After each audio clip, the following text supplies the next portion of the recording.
Beaucoup de gens sont déçus du résultat de la série Les Anneaux de Pouvoir. Mais comme le disait si bien Aragorn, il y a toujours de l'espoir. Et il suffit simplement de voir le projet en préparation, The War of the Rohirrim, pour s'en rendre compte.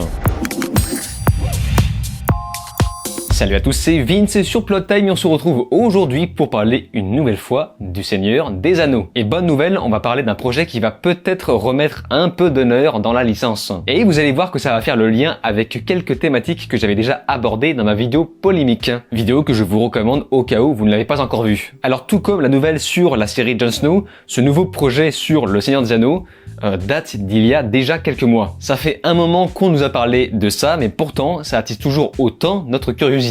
Je parle bien sûr d'un nouveau film sur le Seigneur des Anneaux, un film d'animation qui pour l'instant porte le titre de La Guerre des Rohirrim. Mais avant d'aller plus loin, je vais vous pitcher le tout, ce sur quoi le film peut se baser par rapport au livre, de façon à vous donner un aperçu pour vous montrer ce à quoi pourrait ressembler ce futur projet. Situé 2 siècles avant les événements de la trilogie des Anneaux, La Guerre des Rohirrim sera donc basée sur le personnage de Helm Hammerhand, un roi légendaire du Rohan qui doit se défendre contre une armée du pays de Dain. Et je pense que vous l'avez compris, mais c'est bien sûr ces événements que naîtra le gouffre de Helm. Le fameux gouffre de Helm qu'on voit à la fin des 2 tours. Comme je vous le disais, il s'agit donc d'un film d'animation basé sur les livres de J.R.R. Tolkien pour les intimes. Bien sûr, ça coule de source. Et c'est produit par New Line Cinema ainsi que Warner Bros.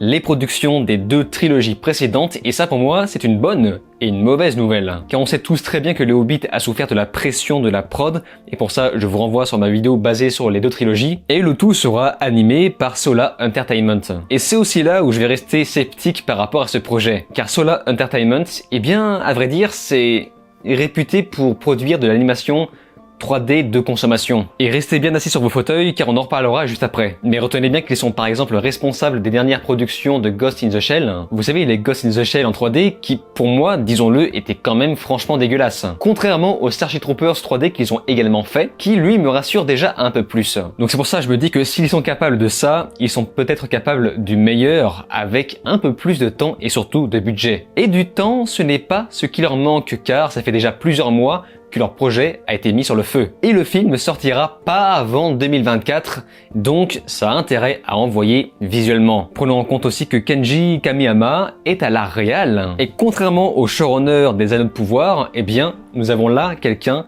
qui a beaucoup d'expérience derrière lui. En tout cas, de l'expérience dans la réal d'animation, et ça tombe bien parce que c'est sur ça qu'il va travailler. Et de plus, et c'est là que ça devient encore plus rassurant, c'est qu'il a également travaillé sur les premières séries et film Ghost in the Shell. Alors, il n'a pas fait le tout premier, il me semble, mais il a fait, je crois, le second, qui était vraiment impressionnant en termes de réal, sans compter le 9e Jedi de Star Wars Vision dont il était déjà aux commandes, et ça tombe bien parce que pour moi c'est aussi un des épisodes qui était le mieux réalisé, celui qui avait beaucoup plus de style, beaucoup plus de charme. Donc ce n'est clairement pas un grand réalisateur, mais comme le disait si bien Perceval, celui qui a fait ça, c'est pas la moitié d'un trou de balle, hein. C'est vraiment typique du réal qui a beaucoup de talent mais qui n'est malheureusement que trop peu connu. Et ce n'est pas tout car le film a été écrit par les scénaristes de Dark Crystal. Alors je n'ai pas vu cette série, mais apparemment c'est très bien. En tout cas, sachez que cette série est dans ma liste malgré le fait qu'elle a été annulée. Donc ça a été écrit par les mêmes scénaristes aux côtés de débutants, et là par contre il y a un truc que je n'ai pas bien compris car j'ai cru lire quelque part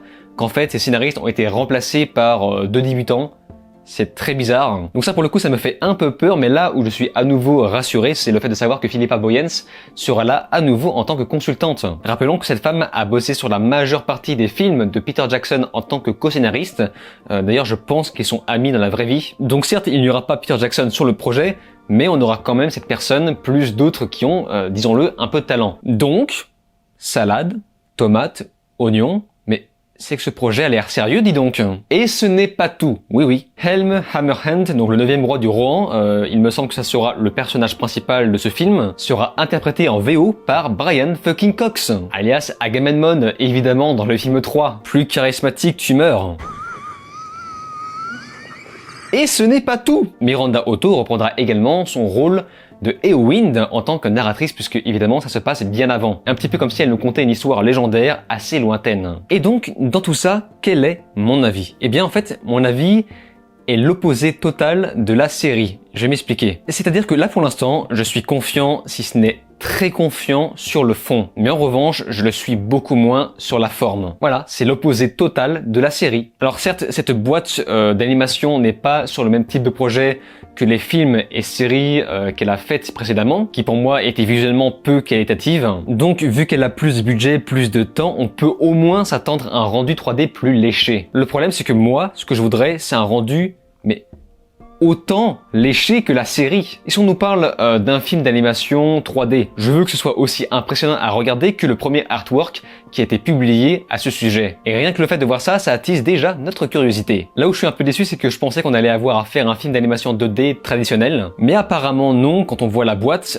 J'espère vraiment qu'ils ne vont pas se lancer dans du cel shading, par pitié pas ça. Enfin, en tout cas, le choix artistique visuel sera vraiment décisif de la nature du projet. Pour l'instant, c'est vraiment une boîte noire. Je ne sais pas à quoi m'attendre. Peut-être que je me trompe, hein, peut-être qu'on aura le droit à un film d'animation 2D. Mais du coup, moi, je me demande, est-ce qu'on aura un rendu 3D stylisé du type les films Final Fantasy, ou au contraire quelque chose de vraiment photoréaliste, avec des acteurs qu'on a fait venir pour faire scanner.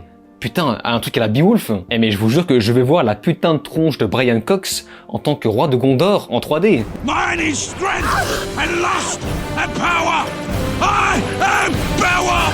Moi, c'est ça que je veux voir. Mais par contre, c'est plus dur à faire. Et c'est plus long aussi. Et c'est là où je me dis que ça passe ou ça casse. Ce n'est vraiment pas quelque chose qu'il faut rater, loin de là. Rappelons dans tout ça que la famille Tolkien ne veut pas vendre les droits du Silmarillion à d'autres productions de films ou de séries, ou même de jeux vidéo. Et je peux les comprendre, même si j'ai entendu dire que ces derniers ont apparemment apprécié la série et non les films, ce qui est quand même très bizarre de la part des gens qui possèdent les droits. Bref, ce n'est pas le sujet. Mais ce qui fait que ce nouveau film va donc puiser une fois de plus dans les appendices. Et la bonne nouvelle, c'est qu'on ne parle pas de 5 saisons basées sur 5 pages, on parle d'un film basé sur un récit qui est bel et bien présent dans les appendices. Les appendices ainsi que d'autres récits visibles dans la trilogie. Et ça, eh bien, je dis oui. Un projet, rappelez-vous, validé par Peter Jackson en personne, qui avait préféré mettre en avant sur son Facebook cette nouvelle alors que le teaser de la série était déjà sorti et il en avait fait complètement l'impasse. Et ça, vous savez quoi, pour moi, c'est carrément bon signe. Car Peter sait que le projet a été confié à des passionnés. Je sais que les Japonais adorent la culture anglo-saxonne, surtout la culture mystique et légendaire. Il suffit de voir les jeux vidéo, les Dragon's Dogma ou autres Dark Souls et Elden Ring pour s'en rendre compte. Moi personnellement, je leur lègue le Seigneur des Anneaux volontiers, contrairement à l'Occident, surtout les Américains qui eux veulent absolument faire de la politique. Et pour ça, juste comparer les produits japonais que les Américains reprennent par exemple sur Netflix pour en faire des films ou des séries. Ben voilà. Bon après, ne soyons pas dupes, The War of the Rohirrim reste une production américaine. C'est un projet américano-japonais. Mais quand même, on a filé quasiment toutes les commandes aux japonais, donc ça pour moi je dis oui. Ce faisant, vous pouvez donc dormir sur vos deux oreilles concernant la fameuse polémique que j'ai abordée dans ma vidéo sur la série. Polémique qui ne sera probablement pas présente dans ce nouveau film pour deux raisons bien précises. La première, c'est que ce nouveau film sera canon à la trilogie de base.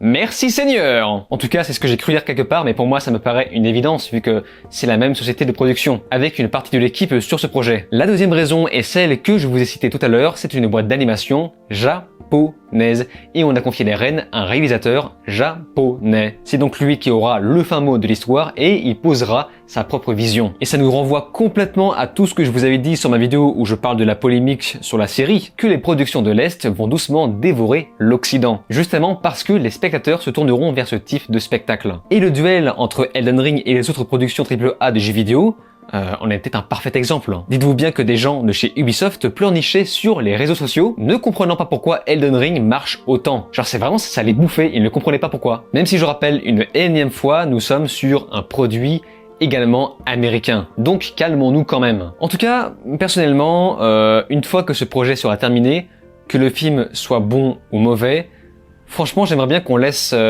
cette licence reposer en paix. Je pense que ça y est, on a fait le tour des livres dont les sociétés de production ont les droits. Peut-être que ces fameuses 5 pages qui parlent de second âge auraient mérité d'une adaptation plus courte, plus respectueuse. Mais bref, pour l'instant, nous n'y sommes pas encore. Attendons de voir le film pour voir ce qu'il en est réellement. Apparemment, si je ne me trompe pas, ça sortira bien au cinéma, je l'espère, je croise les doigts, même si pour l'instant je reste encore et toujours avec un certain scepticisme sur la qualité, sur la forme, et pour ça, eh bien nous verrons bien ce qu'il en est lorsqu'on verra le premier teaser apparaître. C'est vraiment, ce premier teaser sera décisif de tout le reste. Et nous avons déjà une date, le tout a été posé pour le 10 avril 2024, donc c'est vraiment pas tout de suite ça. Ça leur laisse le temps de bosser sur le projet tranquillement.